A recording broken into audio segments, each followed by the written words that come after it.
आज हम आपसे पृथ्वी के धरातल पर जो चट्टानें हैं, उन चट्टानों के परिप्रेक्ष्य में चर्चा करेंगे।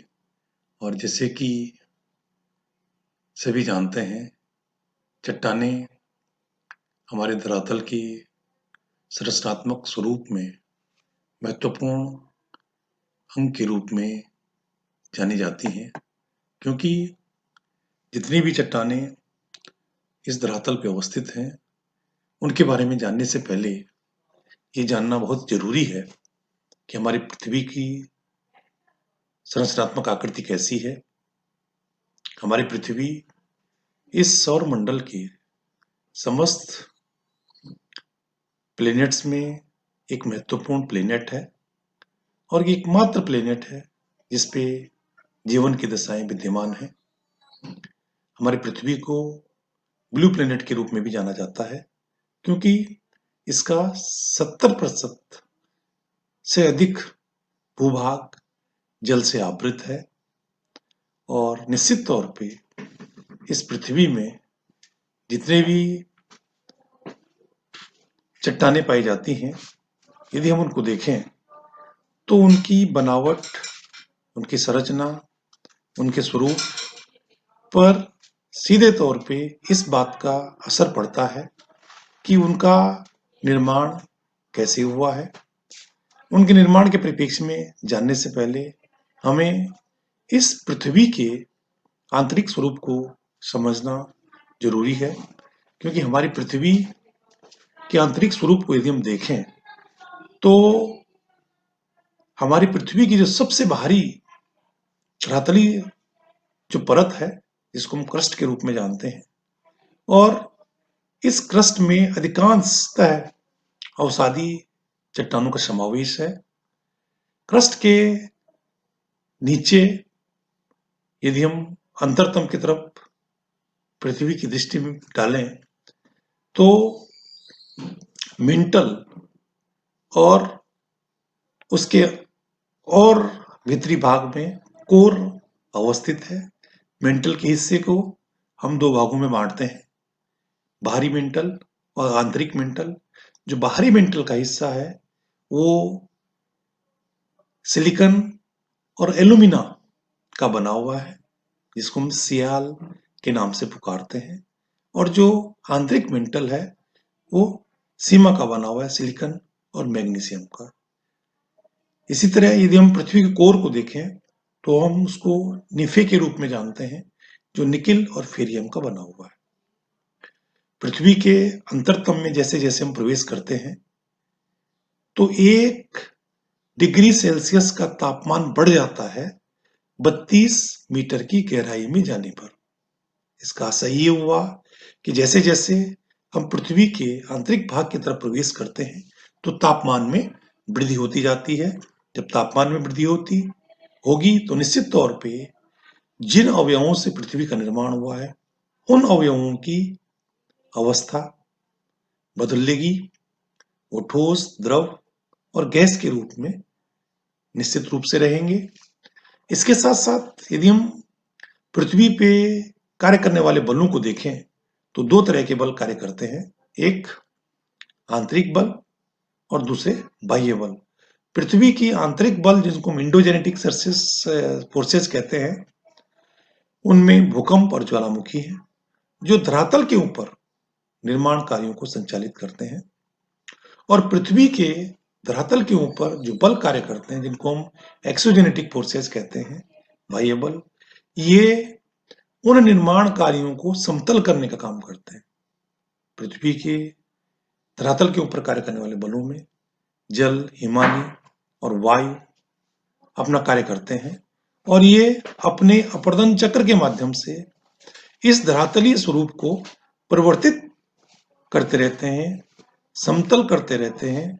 और ये अपर्दन चक्र एक निरंतर चलने वाली प्रक्रिया है, जिस कारण ये समतलीकरण के कार्य को आगे बढ़ाते हैं। और यदि हम देखें तो दोनों बल, एक बल पृथ्वी के धरातल पे नए स्थलरूपों को बनाता है और पृथ्वी के धरातल के ऊपर कार्य करने वाला बल उन स्थलरूपों को समतलीकृत करने का कार्य करता है।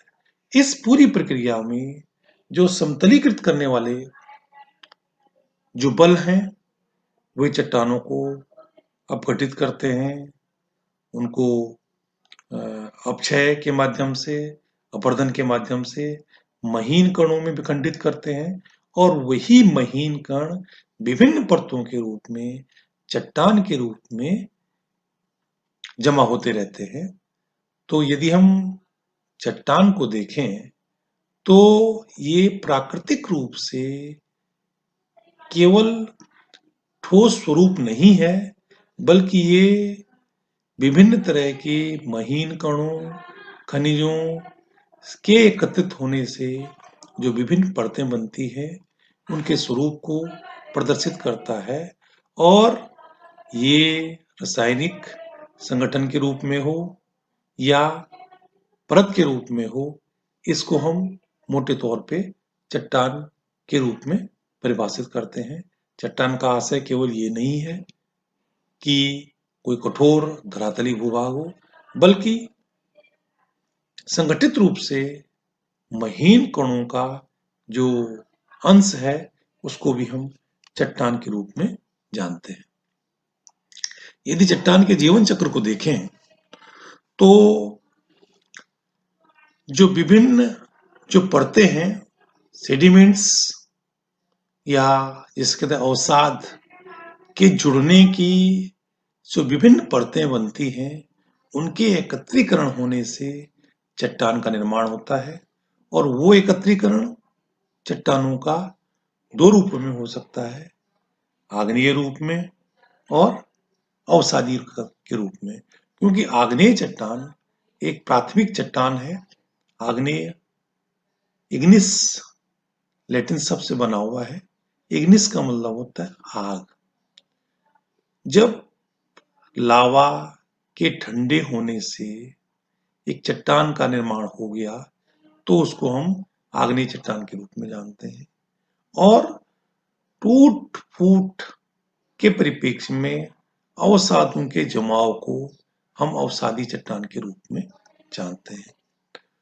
तो प्राथमिक चट्टान, आग्नेय चट्टान, उसके बाद अवसादी चट्टान, और इन आग्नेय और अवसादी चट्टान के रूप में जब कहीं इनके ठंडे होने से या इनमें जो कठोरता है उसमें चेंज होने से दाब और ताप के कारण, यदि आग्नेय और अवसादी चट्टान में ताप दाब के कारण कोई परिवर्तन होता है तो उस परिवर्तन से एक रूपांतरित चट्टान का निर्माण होता है, जिसको हम मेटामॉर्फिक रॉक के रूप में जानते हैं। यदि हम चट्टानों के परिप्रेक्ष्य में देखें तो आग्नेय चट्टान लावा का ठंडा स्वरूप है और आग्नेय चट्टान में अपक्षय और अपरदन के कारण अवसादों का जमाव होता है। उन अवसादों के जमाव में जब धीरे धीरे एक संगठनात्मक क्षमता आ जाती है, वो संगठित हो जाते हैं एक परत के रूप में, तो वो अवसादी चट्टान बन जाते हैं। अवसादी चट्टान ताप एवं दाब के कारण वो रूपांतरित चट्टान में परिवर्तित हो जाती है और रूपांतरित चट्टान भी आग्नेय चट्टान से चाहे रूपांतरित हो, चाहे अवसादी चट्टान से रूपांतरित हो, इन दोनों चट्टानों से ताप और दाब के कारण रूपांतरण की प्रक्रिया संपन्न होती है और जो रूपांतरित चट्टान है उसमें भी पिघलाव की घटना की वजह से मैग्मा का निर्माण होता है। मैग्मा धरातल के ऊपर जब कहीं फैल जाता है और उसके ठंडे होने से फिर आग्नेय चट्टान का निर्माण होता है। तो कुल मिलाकर के चट्टानों के जीवन चक्र में ये निरंतर अनवरत होने वाली प्रक्रिया है। चट्टानों के निर्माण में यदि हम विभिन्न प्रक्रियाओं को देखें तो अपरदन के द्वारा, वायु के द्वारा, भूकंप के द्वारा, बाढ़ के द्वारा, वर्षा के द्वारा, भूस्खलन के द्वारा और मनुष्य की गतिविधियों के द्वारा चट्टानों के स्वरूप में परिवर्तन होता है। बड़े बड़े बोल्डर्स या जो छोटे छोटे पत्थर के या अन्य खनिजों के जो अवयव हैं वो महीन कणों में परिवर्तित हो जाते हैं, बदल जाते हैं और इस प्रकार अलग अलग तरह की चट्टानों का निर्माण होता रहता है। चट्टानों के निर्माण में दो तरह के प्रक्रियाओं का बहुत बड़ा योगदान होता है। इसमें पहली प्रक्रिया है अपक्षय।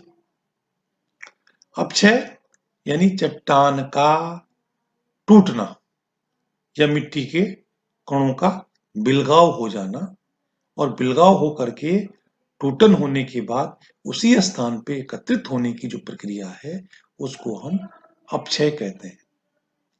इसी तरह उस अपक्षयित पदार्थ का जब उस स्थान विशेष से जल, वायु, हिमानी के द्वारा एक स्थान से दूसरे स्थान पर जब वो स्थान परिवर्तित हो जाता है तो उस स्थान परिवर्तित होने की प्रक्रिया को हम अपरदन के रूप में जानते हैं।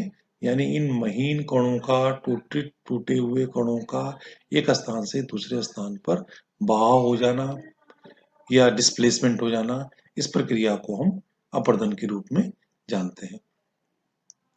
जो वेदरिंग के जो उत्पाद हैं यदि हम उसको देखें तो क्ले, सैंड और छोटे छोटे पेबल्स या स्टोन्स, जैसा कि डायग्राम में दिख रहा है, ये वेदरिंग के विभिन्न उत्पाद हैं जो चट्टानों के निर्माण में योगदान देते हैं। यदि हम चट्टानों में परिवर्तन को देखें तो जो चट्टानों में जो परिवर्तन है वो 3 कारणों से होता है। पहला कारण भूकंप। भूकंप जब अचानक किसी ज्ञात या अज्ञात कारणों से धरातल पर कंपन होती है तो उसको हम भूकंप के रूप में जानते हैं और भूकंप से चट्टानों में टूटन फूटन होती है और चट्टान में परिवर्तन आ जाता है। इसी तरह ज्वालामुखी, लावा के प्रस्फुटन से भी चट्टानों में परिवर्तन आ जाता है और इसके साथ साथ ताप एवं दाब के कारण चट्टानों में परिवर्तन देखने को मिलता है। यदि हम विभिन्न तरह की चट्टानों को देखें तो आग्नेय चट्टानों के रूप में ग्रेनाइट, प्यूमाइस, ऑब्सिडियन, सेडिमेंट्री चट्टानों के रूप में sandstone, limestone, shale, conglomerates, gypsum और मेटामॉर्फिक चट्टान के रूप में मार्बल, स्लेट, क्वार्टजाइट और नीस प्रमुख हैं। यदि हम अवसादी चट्टान को देखें तो अवसादी चट्टानों का निर्माण छोटे छोटे परतों के रूप में, जब छोटे छोटे कणों का, चाहे वो चट्टानों के महीन कण हो, उनका एकत्रीकरण होता है तो वो एक परत के रूप में होता है और वो परत धीरे धीरे जमा हो जाती है और अवसाद के रूप में अवसादी चट्टानों का निर्माण होता है। इसी तरह यदि हम अवसादी चट्टानों को देखें तो इनके निर्माण में जल और वायु पृथ्वी में टूटन फूटन की प्रक्रियाओं को जन्म देते हैं। इसके साथ साथ जो धरातल पर झीलें हैं या नदियां हैं वे भी बड़े बड़े कणों को महीन कणों में परिवर्तित कर देती हैं और वो अवसाद का रूप ले लेते हैं। इसके साथ साथ जो विभिन्न तरह की परतें बनती हैं धरातल पे, वो धीरे धीरे परतों के रूप में वो जमा होता जाता है और दाब के साथ साथ समय के परिप्रेक्ष्य में वो चट्टानें या हम ये कह सकते हैं कि वो विभिन्न परतें अवसादी चट्टान का रूप ले लेती हैं। यदि हम अवसादी चट्टानों को देखें, जैसा कि मैंने आपको डायग्राम के माध्यम से पहले भी बताया, जिप्सम, सैंडस्टोन, सेल, लाइमस्टोन, चूना पत्थर और कॉन्ग्लोमरेट्स, जो गोल गोल पत्थर नदी किनारों को देखने को मिलते हैं, उनको हम कॉन्ग्लोमरेट्स के रूप में जानते हैं। ये अवसादी चट्टानों के विभिन्न प्रकार हैं।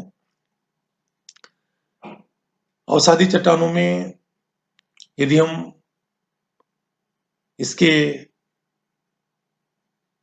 एकत्रीकरण को देखें तो chalk, chert, dolomite, diatomite, mudstone, shale, sandstone, limestone, इसके अलावा rock salt, rock phosphate, flint, ये विभिन्न तरह के अवसादी चट्टानों के रूप हैं। चट्टानों के परिप्रेक्ष्य में, ये चट्टानों की विशेषताओं के परिप्रेक्ष्य में, या चट्टानों के स्वरूप के परिप्रेक्ष्य में, या इतिहास के परिप्रेक्ष्य में, या कब चट्टानें बनी होंगी, इसके परिप्रेक्ष्य में यदि हम जानने का प्रयास करें तो जीवाश्म या फॉसिल्स के परिप्रेक्ष्य में जानना जरूरी है। और अधिकांशतः फॉसिल्स या जीवाश्म ये अवसादी चट्टानों में पाए जाते हैं, और इन अवसादी चट्टानों में पाए जाने वाले जीवाश्म के आधार पर हम ये पता लगाने की स्थिति में होते हैं कि किसी, यदि पेड़ का जीवाश्म मिल जाए या किसी जानवर का जीवाश्म मिल जाए, फॉसिल्स मिल जाए, तो उस फॉसिल्स के आधार पे कार्बन डेटिंग से हम उसकी आयु की गणना कर सकते हैं कि कितने वर्ष पहले की ये वनस्पति होगी, कितने वर्ष पहले का ये जीव होगा। ये हमें फॉसिल्स के माध्यम से, कार्बन डेटिंग से पता चल जाता है, क्योंकि फॉसिल्स जो उसके जीवन काल में बताने में हमको सक्षम होते हैं, और ये फॉसिल्स हमको पूरी सूचना देते हैं कि उसका जीवन साइकिल पूर्व में कितना पुराना है, और जो वैज्ञानिक जो हमारे पास साक्ष्य होते हैं उनके द्वारा हम पृथ्वी की उम्र को पता लगाने में भी हम सक्षम हो पाते हैं। और अप्रोक्सीमेटली 4.5 बिलियन वर्ष पुरानी पृथ्वी को इन्हीं फॉसिल्स के द्वारा, जो वैज्ञानिक तथ्यों पे गणना की गई है, वैज्ञानिक साक्ष्यों के आधार पर गणना की गई है, ये बताने में हम सक्षम हो पाए हैं। दूसरी जो प्रमुख चट्टान है, जिसको हम इग्नियस रॉक के रूप में जानते हैं, जिसको हम प्राइमरी रॉक भी कहते हैं, क्योंकि सबसे पहले इसी चट्टान का निर्माण धरातल पे हुआ है, और इस धरातल के ऊपर जब कभी लावा युक्त जो अवयव प्रस्फुटित हुआ और धीरे धीरे वो लावा ठंडा हुआ, और ठंडा होने के साथ साथ उसने एक कठोर अवस्था प्राप्त कर ली, जिससे आग्नेय चट्टानों का निर्माण हुआ है। आग्नेय चट्टानों के निर्माण में जो आग्नेय चट्टानें हैं उनका तो योगदान है ही, और ये मैग्मा के ठंडे होने से इनका निर्माण हुआ है। इसके साथ साथ ये ज्वालामुखी के द्वारा प्रस्फुटित जो मैग्मा है उसी से इनका निर्माण हुआ है, जैसा कि डायग्राम से पता चल रहा है। यदि हम आग्नेय चट्टानों को देखें तो ग्रेनाइट, स्कॉर्सिया, प्यूमाइस और ऑब्सिडियन ये प्रमुख आग्नेय चट्टानें हैं।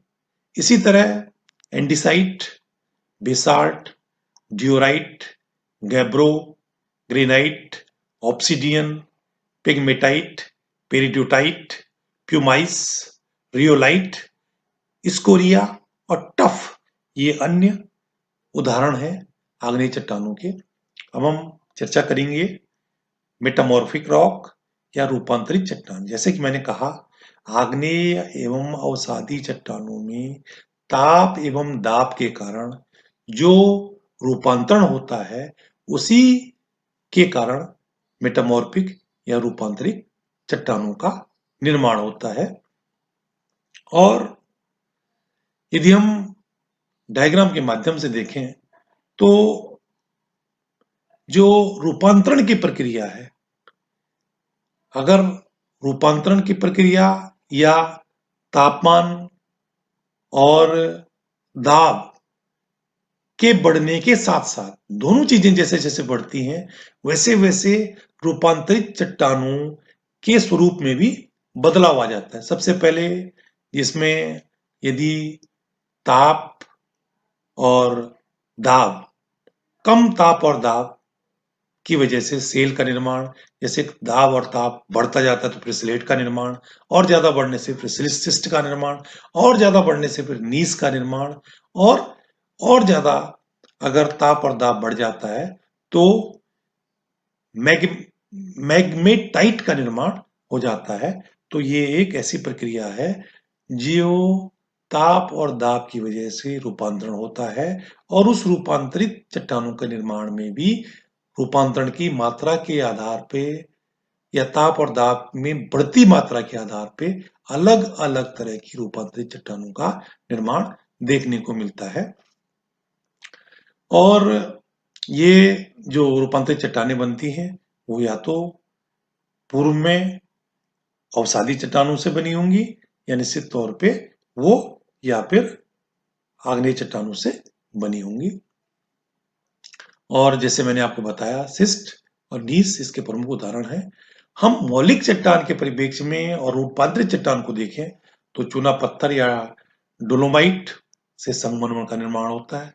बालू का पत्थर से क्वार्टजाइट का निर्माण होता है। ताप और दाब की वजह से बढ़ने की वजह से सेल से स्लेट या फिलाइट का निर्माण होता है। इसी तरह कॉन्ग्लोमरेट में ताप और दाब बढ़ने से नीस का निर्माण होता है, और महीन कणों वाली जो परतदार सेलें हैं उनसे सिस्ट का निर्माण होता है।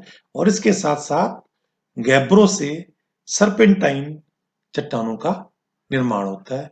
मेटामॉर्फिक रॉक्स के बारे में यदि हम देखें तो इनका ये विभिन्न तरह के कलेक्शन है, जिनमें व्हाइट मार्बल है, पिग्मेटाइट माइका है, फाइलाइट है, क्वार्टजाइट ग्रे है, टाइगर आई है, स्लेट है, सर्पेंटाइन है, क्वार्टजाइट व्हाइट है, क्वार्टजाइट ग्रीन है, इसी तरह एंथ्रासाइट है, और मार्बल पिंक है, मार्बल व्हाइट है, तो ये मार्बल ग्रीन है, तो ये सारे के मार्बल ब्लैक है, ये सारे के सारे मेटामॉर्फिक जो चट्टान है उसके विभिन्न प्रकार के उदाहरण हैं।